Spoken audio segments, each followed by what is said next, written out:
സ്നേഹസംഗീതത്തിന്റെ മധുരം നുണഞ്ഞും സംഗീത കുടുംബത്തിന്റെ സാന്ത്വനം പങ്കുവച്ചും അവർ ഒത്തുചേർന്നു. കോഴിക്കോട് ഹോം ഓഫ് ലോ വൃദ്ധസദനത്തിൽ ആർട്ട് ആൻഡ് മെഡിസിൻ ക്യാമ്പയിനിന്റെ ഭാഗമായി ഡോക്ടർ മെഹറൂഫ് രാജിന്റെ നേതൃത്വത്തിൽ നടത്തിയ സംഗീതാർച്ചന അന്തേവാസികൾക്ക് വേറിട്ടൊരു അനുഭൂതിയായി മാറി.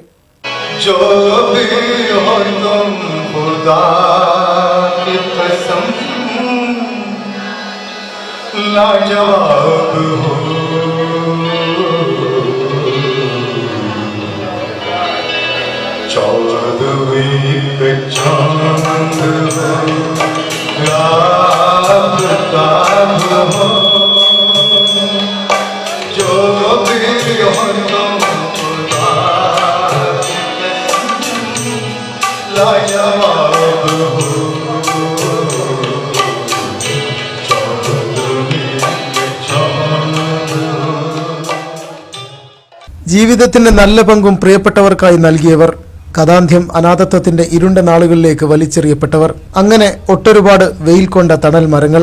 ഈ ജീവിത സായന്തനത്തിൽ അവർക്കൊരു സാന്ത്വനം നൽകാനായാണ് ഡോക്ടർ ടി പി മെഹറൂഫ് രാജും കുടുംബവും കോഴിക്കോട് ഹോം ഓഫ് ലോ വൃദ്ധസദനത്തിലെ അന്തേവാസികൾക്കൊപ്പം സംഗീതാർച്ചനയിലൂടെ മണിക്കൂറുകൾ ചിലവഴിച്ചത്. തങ്ങളുടെ ഗതകാലങ്ങളിലെ പാട്ടിന്റെ നാൾവഴികളിലേക്ക് അവർ തിരികെ നടന്നു. തങ്ങൾക്കാരുമില്ലെന്നവർ സന്ദർശകരോടായി സംവദിക്കുമ്പോഴും ഓർമ്മകളിൽ തങ്ങൾക്കാരൊക്കെയോ ആയിരുന്നവരെ അവർ തേടി നടന്നു. വേദിയിലേക്ക് വന്ന് പാട്ടുപാടിയും കൈകൊട്ടിച്ചിരിച്ചും അവർ ആസ്വദിച്ചു. സംഗീത വിരുന്നിനോടൊപ്പം തത്സമയ ചിത്രരചനയും ഒരുക്കിയ വേറിട്ട ചടങ്ങിൽ പാട്ടുപാടി ഉദ്ഘാടനം നിർവഹിച്ചു കോഴിക്കോട് ജില്ലാ കളക്ടർ UV ജോസ്. പൊതുസമൂഹത്തിലെ അനാഥർക്കും അഗതികൾക്കും സന്തോഷവും സമാധാനവും പകരാൻ ഓരോരുത്തരും തങ്ങളുടെ പങ്ക് നിർവഹിക്കണമെന്നും സംഗീതത്തിലൂടെ അഗതികളെ തങ്ങളുടെ സന്തോഷം നിറഞ്ഞ ഓർമ്മ നാളുകളിലേക്ക് കൊണ്ടുപോകാൻ കഴിയുന്നത് വലിയൊരു കാര്യമാണെന്നും അദ്ദേഹം അഭിപ്രായപ്പെട്ടു. അതിലൂടെ അവരുടെ രോഗങ്ങൾക്കും പ്രയാസങ്ങൾക്കും അയവ് വരുത്താനും ഈ പരിപാടിയിലൂടെ സാധിക്കുമെന്നും ഇതിന്റെ ശക്തി ഞാൻ തിരിച്ചറിയുന്നുവെന്നും അദ്ദേഹം പറഞ്ഞു.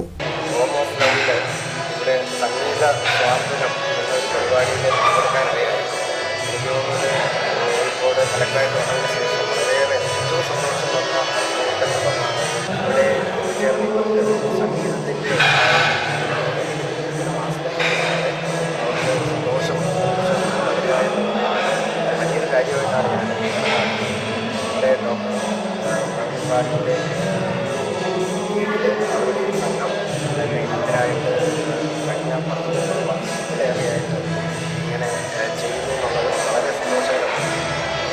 ജില്ലാ ഭരണാധികാരി എന്നുള്ള നിലയ്ക്ക് വലിയൊരു ശക്തി മനസ്സിലായി. അതുകൊണ്ട് തന്നെ ഇവിടുത്തെ ഡിസ്ട്രിക്ട് ഓഫീസുകൾക്കൊക്കെ ഇങ്ങനെ പരിപാടി ഞാൻ അവരോട് റിക്വസ്റ്റ് ചെയ്യുന്നതാണ്. അതിൻ്റെ ഇമ്പാക്റ്റ് എന്ന് പറയുന്നത് വളരെ വലുതായിരിക്കും. പഴയ ഓർമ്മകളൊക്കെ അതുകൊണ്ട് കുറച്ച് ദിവസത്തേക്ക് അവർക്ക് സന്തോഷത്തോടെ ആ ഓർമ്മകളിൽ പോകാൻ കഴിയും. അപ്പോൾ നമുക്ക് ഓരോരുത്തർക്കും സഹായിക്കാൻ പറ്റുന്ന ഓരോ തരത്തിലാണ് നമുക്കറിവ് നമ്മുടെ കയ്യിലുള്ളത് പങ്കുവയ്ക്കുക എന്നുള്ളതാണ്. അത് സംഗീതം പറയുന്നത് ഡോക്ടർ എന്ന് പറയുന്നത് ഡോക്ടർ തന്നെ പ്രൊഫഷൻ ഡോക്ടറാണെങ്കിൽ സംഗീതത്തെ സ്നേഹിച്ച സംഗീതമാണ് ശരിക്കും മനുഷ്യർക്ക് ആ ഡോക്ടർ നേടിയ മെഡിക്കൽ വിദ്യാഭ്യാസത്തിന് നേടിയതിനേക്കാളുപരി സ്വാതന്ത്ര്യത്തിനായിട്ട് സമാധാനത്തിനായിട്ട് സംഗീതത്തെ ഉപയോഗിക്കുക. ഇതൊരു വലിയ കാര്യമായിട്ടാണ്. അതുകൊണ്ട് തന്നെ ഞാൻ പറഞ്ഞത് ഇപ്പോൾ നമുക്ക് പങ്കുവെക്കാൻ വേണ്ടിയിട്ട് ചിലർക്ക് പണമായിരിക്കും പങ്കുവെക്കാൻ പറ്റുന്നത്. ചിലർക്ക് ഇപ്പോൾ എന്നെ സംബന്ധിച്ച് കളക്ടർ എന്നുള്ള നിലയിൽ ഞാൻ പങ്കുവെക്കുന്നത് പലപ്പോഴും നമ്മുടെ ഗവൺമെൻറ് സ്കീമിലൂടെ എങ്ങനെയാണ് സാധാരണക്കാർക്ക് ആ ഗുണം എത്തിച്ചേർക്കുക എന്നുള്ളതാണ് എൻ്റെ ഒരു പ്രയോറിറ്റി. അതുപോലെ ഇപ്പോൾ ഡോക്ടറെ പോലെ ഉള്ളവർ അവർ പങ്കുവെക്കുന്നത് അവരുടെ സ്വന്തം കഴിവിനെയും ആ താല്പര്യത്തെയും അവർക്ക് വേണ്ടി പങ്കെടുക്കുകയാണ്. ഇപ്പോൾ ബൈജു ഇവിടെയുണ്ട്. ബൈജു ഒരു ജഡ്ജ് എന്നുള്ള നിലയിൽ ഒത്തിരിയും ഉപരി ഞാൻ എപ്പോഴും അത്ഭുതത്തോടെയാണ് നോക്കുന്നത്. കാരണം ബൈജു ഒരു ജഡ്ജാണ്. സാധാരണ ഒരു ജഡ്ജ് സാധാരണ ആൾക്കാരിൽ നിന്ന് മാറി നിൽക്കാനാണ് ഇഷ്ടപ്പെടുന്നത്. പക്ഷെ ഇവിടെ ഇവരോടൊപ്പം ഇവിടെ മാത്രമല്ല എല്ലായിടത്തും ഇങ്ങനെയുള്ള സാന്ത്വനം ആവശ്യമുള്ള ഇതൊരു വലിയൊരു കൂട്ടായ്മയായിട്ടാണ് വളരുന്നത്. കൂട്ടായ്മയാണ് ഇതിൻ്റെ ഒരു ശക്തി. ഇത് കോഴിക്കോട് നിന്ന് വരുന്നു എന്നുള്ളതിൽ കോഴിക്കോടുകാർക്ക് അഭിമാനിക്കാം. ഇവരെ പ്രോത്സാഹിപ്പിക്കാനുള്ള എല്ലാവിധ നടപടികളും എടുക്കാം. ഇതിൽ നിന്ന് ഉൾക്കൊള്ളുന്ന ഊർജ്ജം നമുക്ക് കോഴിക്കോടിൻ്റെ ഒരു ഊർജ്ജമായിട്ട് മാറട്ടെ എന്ന് ആഗ്രഹിക്കുന്നു, ആശംസിക്കുന്നു.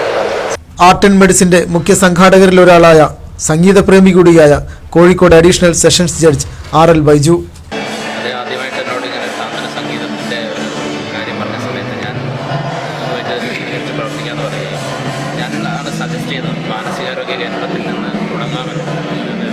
മാനസികാരോഗ്യ കേന്ദ്രത്തിൽ നല്ലൊരു ഫീഡ്ബാക്സാണ്. അവിടുത്തെ അന്തേവാസികൾ ഓരോരുത്തരും ഞങ്ങളോടൊപ്പം ചേർന്ന് പാട്ട് പാടുകയും പിന്നെ പാട്ടൊന്നും പാടാനായിട്ട് സാറ് പറഞ്ഞതുപോലെ ഒരു ജുഡീഷ്യൽ ഓഫീസറുടെ കറുത്ത കൊണ്ടിട്ട് നടക്കുന്ന ഞാൻ പാട്ടൊന്നും പാടാൻ അവസരങ്ങളൊന്നും എനിക്ക് കിട്ടാറില്ല. അങ്ങനെയുള്ള എന്നെ പോലും പാടിപ്പിക്കുന്ന രീതിയിലുള്ള മാന്ത്രിക വിദ്യ ഡോക്ടറുടെ കയ്യിലുണ്ട്. അതുപോലെ ഹാർമോണിയം വായിക്കുന്ന ഇവരെല്ലാം പാടാത്ത വീണയെയും പഠിപ്പിക്കുന്ന ആളുകളാണ്. ഈ ഒരു മാജിക് ഞങ്ങൾ പല സ്ഥലങ്ങളിലും കൊണ്ടുപോകണമെന്ന് കരുതി. നമ്മുടെ ജയിലിൽ ഒരു പ്രാവശ്യം അവതരിപ്പിച്ചു, അതിനുശേഷം നമ്മുടെ ഓൾഡ് ഏജ് ഹോമിൽ ഒരു പ്രാവശ്യം അവതരിപ്പിച്ചു. വരാൻ കഴിഞ്ഞത് വലിയൊരു കാര്യമായിട്ട് തന്നെ കാണുന്നു. സാറിനെ ഞാൻ ഈ ആവശ്യത്തിന് വേണ്ടി വിളിച്ചപ്പം സാർ വളരെ സന്തോഷത്തോടുകൂടി വരികയും സാർ നേരത്തെ തന്നെ ഒരു 3 പാട്ട് കഴിയുന്നവരെ കൂടെ നിൽക്കുകയും ഇനിയും നിൽക്കണമെന്നുണ്ടായിരുന്നു. പക്ഷേ ഒഫീഷ്യൽ തിരക്കിൽ നിൽക്കാൻ പറ്റാത്തതിൻ്റെ ഒരു വിഷമം നമ്മളായിട്ട് ഷെയർ ചെയ്യുകയും ചെയ്തു. മാത്രമല്ല ഏറ്റവും എന്താണ് അത്ഭുതകരമായ സംഗതി, ഈ ജില്ലാ കലക്ടറുടെ ഉള്ളിൽ ഒരു സംഗീതജ്ഞൻ ഉണ്ടായിരുന്നു എന്നുള്ളത് ഇന്ന് ശരിക്കും നമ്മൾ കോഴിക്കോട്ടുകാർ അറിഞ്ഞു. പാടിയിട്ട് തന്നെയാണ് അത് ഉദ്ഘാടനം ചെയ്തത്. വളരെ സന്തോഷം തരുന്നത്. Doctor TP. മെഹറൂഫ് രാജ് തന്റെ കുടുംബത്തിലെ സംഗീതജ്ഞരോടൊപ്പം ഒരുക്കിയ സംഗീത വിരുന്നിൽ തത്സമയ ചിത്രരചനയൊരുക്കി രത്നവല്ലി ആർട്ട് ആൻഡ് മെഡിസിൻ എന്ന ഈ സംരംഭത്തെ സമ്പുഷ്ടമാക്കി. ആധുനികതയുടെ പരക്കം പാച്ചിലുകൾക്കിടയിൽ സ്വൈര്യം നഷ്ടപ്പെട്ടു പോയ മനുഷ്യർക്ക് സംഗീതത്തിലൂടെ അവരുടെ താളബോധത്തെ തിരിച്ചുപിടിക്കാൻ സഹായിക്കുകയാണ് doctor TP. Mehroof Raj art and medicine എന്ന ഈ സംഗീതാവിഷ്കാരത്തിലൂടെ. സദസ്സിനെ കേൾവിക്കാരാക്കി മാത്രം മാറ്റി നിർത്തുന്നതിൽ നിന്നും വ്യത്യസ്തമായി നഷ്ടപ്പെട്ടു പോയ താളം വീണ്ടെടുത്ത് അനുവാചകനെയും വിളിച്ചുണർത്തി പാട്ടുപാടിക്കുന്ന ഒരു സംഗീതജ്ഞനായ വൈദ്യശാസ്ത്രജ്ഞന്റെ ശ്രദ്ധേയമായ സംഗീത പരിപാടി.